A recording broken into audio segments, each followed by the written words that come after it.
दोस्तों, दुबई के लोगों के लिए सोना ऐसे है जैसे अपने देश में आम हो। दुबई के शेख सोने को पहनने से लेकर खाने तक में इस्तेमाल करते हैं। यहाँ सोना तोले के हिसाब से नहीं बल्कि किलो के हिसाब से बिकता है। दोस्तों, दुबई को सिटी ऑफ गोल्ड भी कहते हैं। ऐसा इसलिए क्योंकि दुबई के विकास में तेल और टूरिज्म के जितना बड़ा योगदान है, लगभग उतना ही बड़ा योगदान गोल्ड का भी है। जहां एक तरफ मुंबई में दुनिया की सबसे बड़ी बड़ी कंपनियों के ऑफिस और आलीशान शोरूम मौजूद हैं, वहीं दुबई में एक मार्केट ऐसा भी है जिसके अंदर लगभग 1000 से भी ज्यादा सोने की दुकानें हैं। ये दुकानें रोजाना हजारों किलो सोने का बिजनेस करती हैं। अब सबसे बड़ा सवाल यह उठता है कि दुबई में इतना सोना आया कहां से, और ऐसा क्या है कि दुबई के सराफा बाजार में सिर्फ मुनाफा ही मुनाफा होता है। दरअसल दोस्तों, दुबई साउथ अफ्रीका से बड़ी मात्रा में कच्चा सोना इंपोर्ट करता है और फिर उस कच्चे सोने से एक से बढ़कर एक खूबसूरत ज्वेलरी तैयार की जाती है। फिर दुबई का स्टैंप लगते ही इस ज्वेलरी का रेट दुबई में सोने के रेट के बराबर पहुंच जाता है। दुबई में तैयार हुए ये ज्वेलरी इतनी प्योर और दिखने में खूबसूरत होते हैं कि ना सिर्फ दुबई में बल्कि पूरी दुनिया में इन्हें बेचा जाता है, जिसमें भारत और चीन सबसे आगे हैं।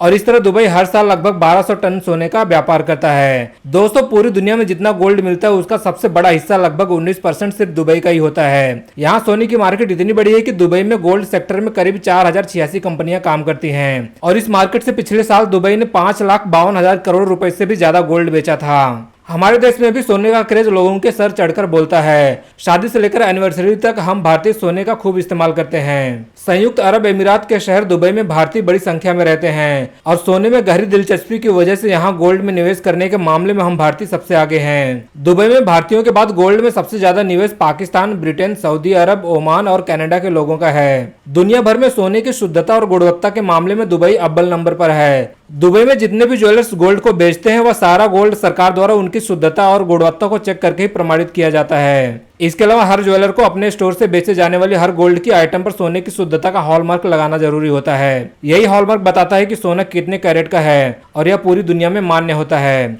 अगर कोई ज्वेलर बिना हॉलमार्क के सोने को बेचता है या फिर मिलावटी सोना बेचता है तो इसे यूएई एंटी फ्रॉड लॉ के तहत 2 साल तक की सजा या फिर 2 करोड़ रुपए तक का जुर्माना भी लगाया जा सकता है। फाइन और सजा के डर से यहाँ नकली या फिर लो ग्रेड सोने का व्यापार ना के बराबर होता है। इसके अलावा दुबई में सोना बाकी देशों की तुलना में बहुत सस्ता होता है, जिसकी सबसे बड़ी वजह यह है कि बाकी देशों में सोने पर कई तरह के टैक्स लगते हैं। जैसे इंडिया में VAT plus GST plus excise duty plus labour charge जैसे टैक्स लगते हैं, जो सोने की ज्वेलरी को काफी महंगा बना देते हैं। लेकिन दुबई में गोल्ड ज्वेलरी खरीदने पर सिर्फ 5% वैट लगता है और यह टैक्स भी जनवरी 2018 के बाद लगना शुरू हुआ है, जिसका मतलब है कि 2018 से पहले दुबई से सोना खरीदना आज के मुकाबले और भी सस्ता होता था। इसके अलावा दुबई में आने वाले टूरिस्ट वैट रिफंड क्लेम भी कर सकते हैं, तो टूरिस्ट के लिए तो गोल्ड और भी सस्ता होता है। साथ ही पूरी दुबई में सोने की कीमत या फिर भाव हर शॉप में एक ही होती है, क्योंकि यहाँ इंटरनेशनल गोल्ड प्राइस को फॉलो किया जाता है, जो इंटरनेशनल मार्केट के हिसाब से बदलता रहता है। इसका फायदा यह होता है कि आपको हर शॉप में जाकर गोल्ड प्राइस चेक या फिर नेगोशिएट करने का झंझट नहीं रहता है।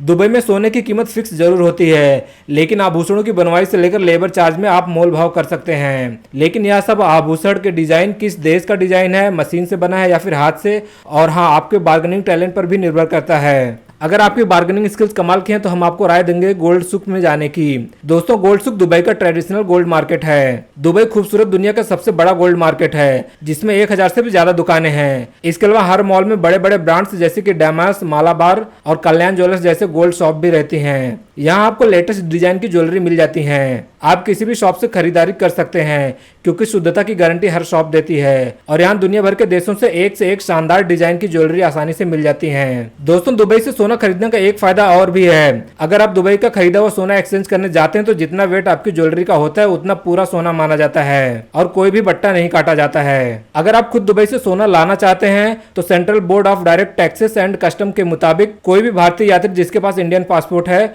और वह 1 वर्ष से ज्यादा समय से विदेश में रह रहा है, वह अपने साथ सोने की ज्वेलरी ला सकता है। लेकिन यह नहीं कि किलो के हिसाब से खरीदा और इंडिया में आकर बेच दिया, इस पर भी लिमिट होती है। अगर आप पुरुष यात्री हैं तो इसका लिमिट 20 ग्राम है या फिर जिसकी कीमत 50,000 से ज्यादा ना हो। अगर आप एक महिला यात्री हैं तो 40 ग्राम गोल्ड या फिर जिसका मूल्य 1 लाख से ज्यादा ना हो, इतने सोने के आभूषण आप ला सकते हैं। यही सेम नियम बच्चों पर भी लागू होता है। अगर आपको दुबई से भारत इससे ज्यादा सोना लाना है तो आपको कस्टम ड्यूटी देनी होगी, जो पहले 10% थी लेकिन अब बढ़कर 12.5% हो गई है। लेकिन दोस्तों, इसका मतलब यह नहीं कि आप कस्टम ड्यूटी देकर मनचाहे सोना ला सकते हैं, इसका भी लिमिट है। अगर आप दुबई में 6 महीने से ज्यादा रुके हैं तो आप 1 किलो सोने का बार या फिर कोई कॉइन ले जा सकते हैं। और अगर इससे ज्यादा सोना लाना चाहेंगे तो एक्स्ट्रा सोने पर 36.05 कस्टम ड्यूटी लगेगी, जो उस सोने को भारत के मुकाबले भी महंगा बना देती है। तो कुल मिलाकर बातें है कि दुबई से सोना खरीदना हर हिसाब से अच्छा है। तो आप जब भी दुबई जाएं गोल्ड की शॉपिंग जरूर करें। बस इतना ध्यान रखें कि खरीदारी का बिल अपने साथ रखें और हो सके तो गोल्ड पहनकर आएं और ज्यादा होशियार ना बने। अगर गोल्ड लिमिट से ज्यादा हो तो उसे डिक्लेयर जरूर करें। दोस्तों आज के वीडियो में बस इतना ही। अगर वीडियो अच्छा लगा तो इसे लाइक करके चैनल को सब्सक्राइब कर लेना और आप यह वीडियो कहां से देख रहे हैं हमें कमेंट में जरूर बताना।